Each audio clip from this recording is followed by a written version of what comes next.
by the things you do.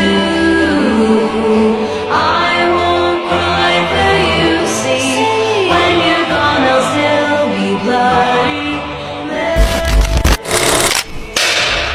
So when I must do, could it shine? I'm here with you, just mine is mine.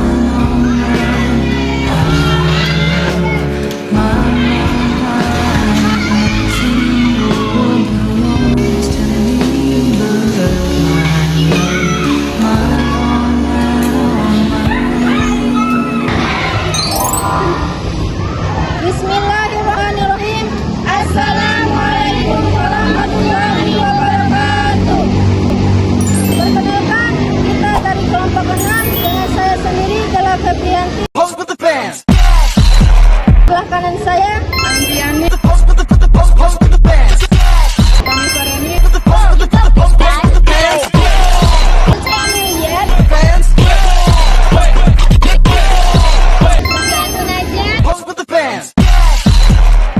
Berikutnya kita di sini ingin membahas tentang mekanisme ideologi Pancasila dengan ideologi lainnya atau Marxisme, liberalisme dan komunisme.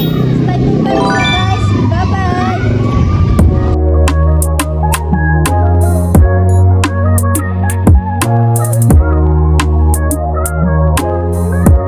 Assalamualaikum warahmatullahi wabarakatuh. Waalaikumsalam warahmatullahi wabarakatuh. Sebelum itu terima kasih kepada Bapak Ibu guru yang telah meluangkan waktunya untuk kedatangan kami pada pagi hari ini. Kami dari mahasiswa STKIP Taman Siswa Bina, kedatangan kami ke sini itu untuk melakukan observasi dan wawancara mengenai eksistensi ideologi Pancasila. Mana akan diwakilkan oleh Bapak Ikhlas Adi Putra SPD, Ibu Tuti Alawiyah SPD, dan Ibu Suharni SPD. Selanjutnya, kegiatan wawancara ini saya serahkan kepada rekan kelompok saya. Kepadanya dipersilakan. Terima kasih. Saja saya ingin bertanya pertanyaan pertama. Apa yang dimaksud dengan Pancasila sebagai ideologi terbuka? Ya, boleh saya menanggapi? Ya. Kembali kepada pertanyaannya, apa yang dimaksud dengan Pancasila sebagai ideologi terbuka? Kembali dengan kata Pancasila. Pancasila itu adalah merupakan dasar atau fondasi, yang berarti dasar berarti yang paling bawah yang menjadi dasarnya. Ibarat seperti seseorang ingin membangun rumah, yang dibangun pertama kali itu tidak mungkin mereka membangun atap, yang pertama itu pasti membuat fondasi. Begitu juga dengan sebuah negara, mereka harus memiliki fondasi. Di negara kita, di negara Indonesia itu yang menjadi fondasinya itu adalah Pancasila. Jadi Pancasila sebagai ideologi terbuka berarti Pancasila itu selalu menerima apapun perubahan, apapun pemikiran, apapun pendidikan yang baru, apapun teknologi yang baru, Pancasila itu tetap harus menerima, tetapi dengan tidak melupakan apa yang menjadi dasarnya. Apa yang menjadi dasarnya yaitu Pancasila tadi, 5 sila ya, atau 5 dasar, yaitu yang berkaitan dengan ketuhanan, kemanusiaan, persatuan, musyawarah dan mufakat, dan berkeadilan.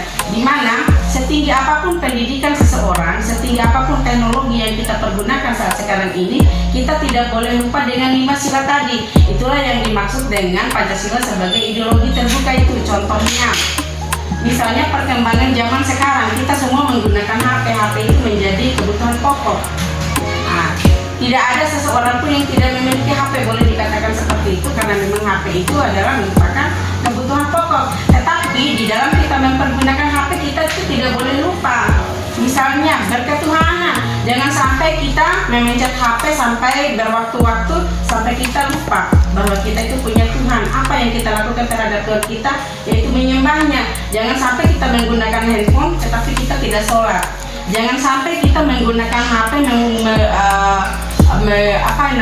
membunyikan musik yang besar-besar sementara ada yang sholat di samping kita. Jangan sampai seperti itu. Itu yang maksud dengan Pancasila sebagai ideologi terbuka. Pancasila itu menerima semua perubahan, tetapi tidak boleh melupakan 5 dasar tadi, ketuhanan, kemanusiaan. Nah, kemudian setinggi-tingginya kita berpendidikan, jangan sampai kita sombong bahwa oh kita ini sudah sekolah tinggi, tidak usah kita hiraukan dia yang tidak berpendidikan.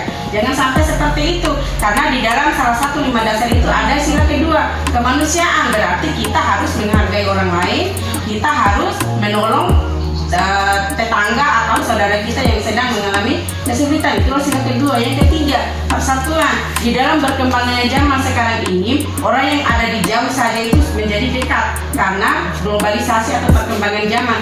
Tetapi di dalam perkembangan itu jangan sampai ketika kita melihat orang yang berkulit hitam, misalnya orang di Papua, lalu kita menganggap mereka tuh orang hitam, tidak usah kita bersaudara atau berbaikan dengan mereka. Itu tidak boleh. Ada sila ketiga yang namanya persatuan, berarti berbeda-beda tetapi tetap satu. Itulah dasar yang ketiga. Kemudian musyawarah di atas mufakat. Sepintar-pintarnya kita, sebodoh-bodohnya teman kita harus tetap melakukan musyawarah untuk menentukan sesuatu. Jangan sampai kita menganggap saya ini paling pintar, ngapain saya dengarkan kalian itu kan bodoh, ilmu kalian itu lebih tinggi saya. Tidak boleh seperti itu, karena ada sila keempat yang mengatur, yaitu musyawarah di atas mufakat. Begitupun dengan sila kelima, berkeadilan, artinya adil. Antara hak dan kewajiban seseorang itu harus sama. Jangan sampai misalnya dalam hal membayar pajak, orang kaya saja yang membayar pajak, orang miskin tidak ada. Di Indonesia itu tidak ada seperti itu. Antara hak dan kewajiban itu harus seimbang. Jadi yang dimaksud dengan Pancasila sebagai ideologi terbuka di sini adalah Pancasila menerima segala perubahan, segala peningkatan kemajuan ilmu pengetahuan dan teknologi, menerima segala pemikiran yang berkembang, tetapi tidak boleh melupakan 5 dasar itu, yaitu berketuhanan, kemanusiaan, persatuan, musyawarah di atas mufakat, dan berkeadilan. Menurut saya itulah yang dimaksud dengan Pancasila sebagai ideologi terbuka. Saya akan mengajukan pertanyaan kedua. Menurut Bapak dan Ibu, apakah Pancasila masih relevan di era globalisasi? Ya, saya akan menjawab pertanyaan dari saudara mahasiswa tentang pertanyaan apakah Pancasila masih relevan di era globalisasi. Ya, menurut saya tetap relevan ya, karena Pancasila ini merupakan suatu pedoman ya di dalam menghadapi era globalisasi seperti yang kita rasakan sekarang ini, yang dimana dengan adanya Pancasila ini dapat mampu menjaga jati diri bangsa dan tetap menjaga persatuan serta keadilan sosial. Nah, ada beberapa peran Pancasila di dalam era globalisasi ini. Yang pertama, sebagai filter dan pedoman. Ya, jadi di era globalisasi ini tentu banyak sekali pengaruh-pengaruh globalisasi ya. Namun akan tetapi dengan adanya Pancasila, ya, dia akan mampu memfilter ya, dan juga menjadi pedoman pedoman bangsa Indonesia di dalam pengaruh globalisasi ataupun pengaruh dari negatif seperti hedonisme, komunisme, liberalisme, dan lain-lain.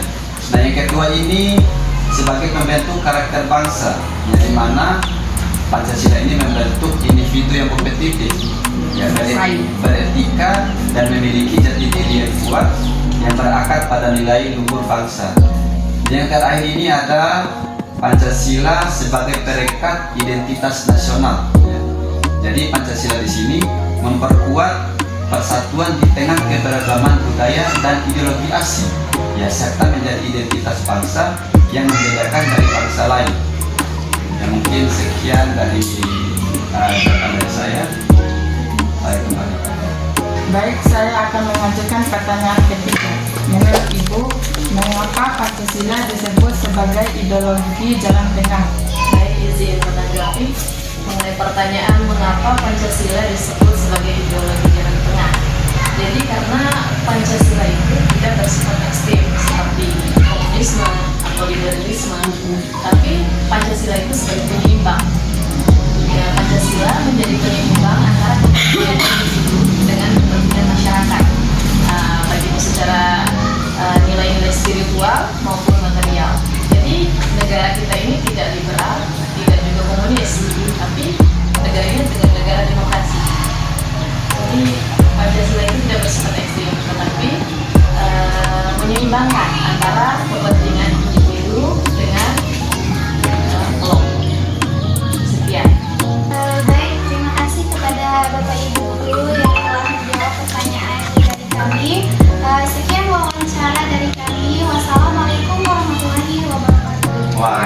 Waalaikumsalam warahmatullahi wabarakatuh.